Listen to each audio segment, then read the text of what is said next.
of your seat until the very end, and that is when Denver held on to win this one over the T-Wolves, 112-109. Boy, along with Steve Smith, I'm Kelly Kroll. And the T-Wolves were this close to avoiding elimination once again. Another gritty performance by that group. But Denver is advancing to the second round now for the fourth time in the last 5 seasons. What did you feel like was the difference in this one, especially down the stretch? I think execution, and obviously you look at Joker and you look at Jamal Murray. Both those guys understandably know how to finish games. And I think the Minnesota Timberwolves, you said it, they fought, they gave everything, but it came down to guys making big plays down the end, and the Joker makes some huge one with passes, also rebounds, and also putting up a big-time offensive rebound and a bucket. Say so. His 8th career playoff triple-double, second one this season, 20 points, 17 boards, 12 assists for the Joker. Just watch him. He knows how to feel when the double team is coming. He also looks you off and makes unbelievable passes. Not for a center, for anybody to play the game. It's just a great feel. He understands how to play, and then you play off of him. He can shoot the three. He can post up. He can drive it. He's just a big YMCA. That's what I call him. Big YMCA. Could you imagine, though, really, if he just showed up to the Y one day? He plays the same way. It wouldn't hurt to have the, Robin to the Batman there that Murray was tonight, though. Boy, 19 of his 35 came in the second half. He was impressive. He is. I mean, he's the one player that you can watch that, yes, he plays so well off Jokic. He can get his own shot, but also they have such a chemistry. When they pass the ball to each other, they know how to play. This is a beautiful pass. He's out to play, but he knows that's the Joker, so he gets right back into play. Jokic looks off everybody, gives Jamal Murray an easy 2. Next play down here, this is the patented baseline fadeaway from Jamal Murray against smaller guards, and he makes that one look easy. Then the last one, this is this guys knowing how to make big plays. As you can see, probing, Austin Rivers goes to dig down. Well, the next guy has to hurry up and rotate to Jamal Murray early. He didn't.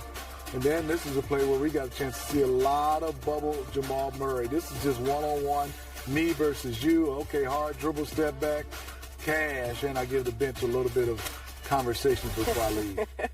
7th career playoff game for him with 35 or more points. And we're talking a lot about the offense, but I also want to flip you for a second to the defensive side of the ball when it comes to the Nuggets. And Mike Malone had even said, we heard Stephanie's report, he was going to start to double Anthony Edwards. And in that fourth quarter, whether or not you just saw a guy who had given everything he had for the last 2 games, or you saw a difference in the fact that he didn't have as many options when he saw 2 guys coming his way. Well, not a lot of options, and they made sure they put 2 to the ball, and we did a good job as a young guy, not getting frustrated and getting off of it. But Mike Malone told Stephanie Reddy, we're going to send 2. We're going to get the basketball out of his hands.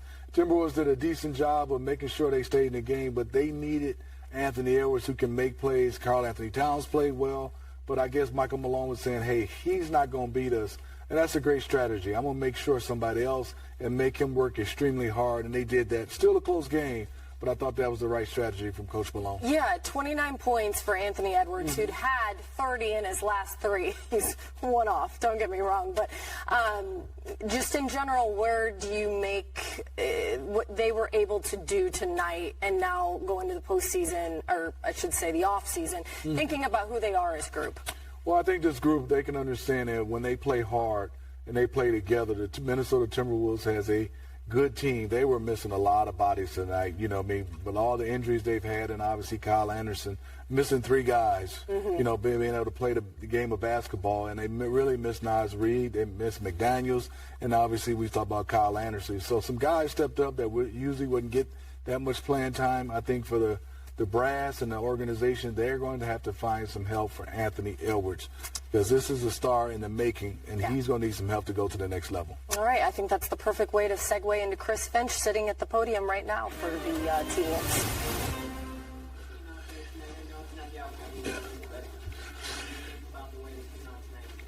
Well, first of all, all credit to Denver. It's a really, really good team. They are super in sync with each other and made all the big plays and all the small plays, and so all credit to them. Yeah, no, we started with the right intent and mindset, purpose. I really liked, obviously, we're really moving the ball, getting a lot of good looks. Ant was aggressive.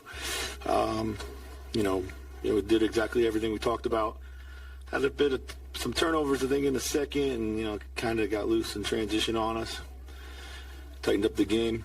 And then, we down the stretch, obviously, you just saw it. It was a back and forth affair. We responded well, but they just, kicked our ass on the offensive glass. That was kind of the story of the game, and they got a couple big ones right in the guts when it mattered, that was kind of it.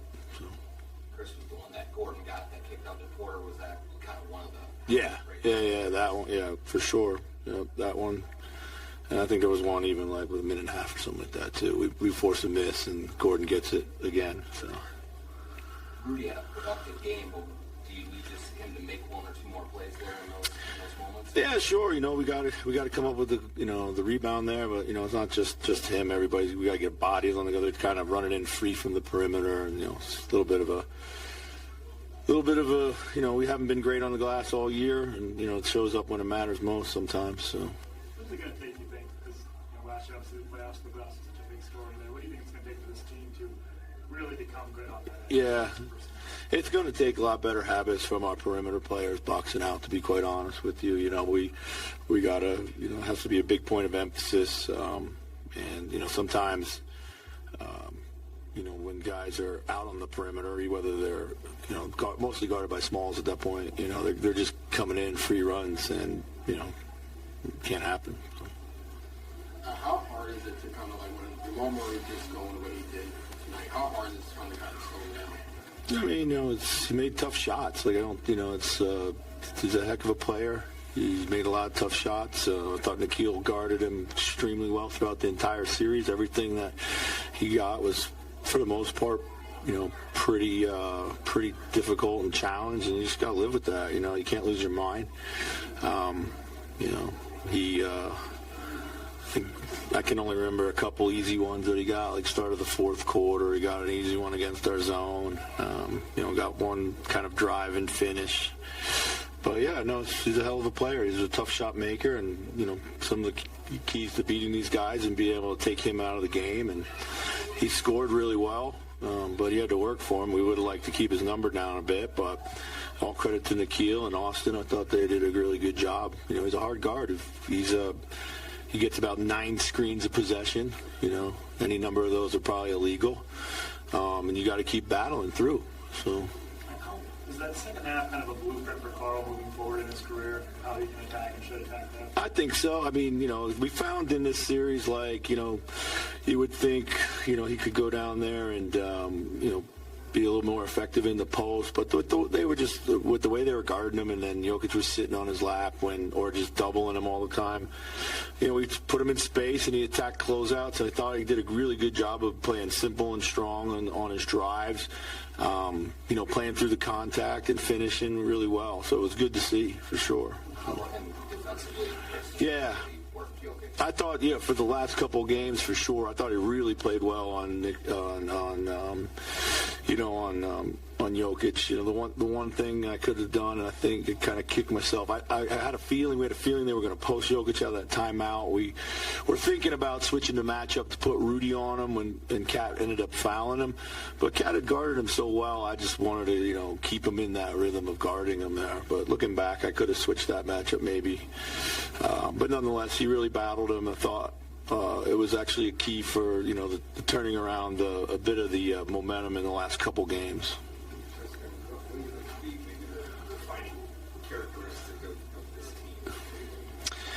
I think the defining characteristic of this team is that we've always played our best basketball when we were in desperation mode. I think it's a little bit of it's not how you want to live. Again, I think it's a bit of it's all credit to us. We've had many points during the season to let go of the rope or give up on the moment, but we never ever did. So I love that about our guys. They kept competing. But a more mature team, doesn't find themselves in those situations as much, and that's part of our growth. We've got to continue to do that. But yeah, so but I think that's it. And the other thing is, like, these guys really enjoyed playing with each other. I said that all season. It's not like just coach speak. They really did like playing with each other, and they're a bunch of really good guys. They're fun to coach. They're really coachable.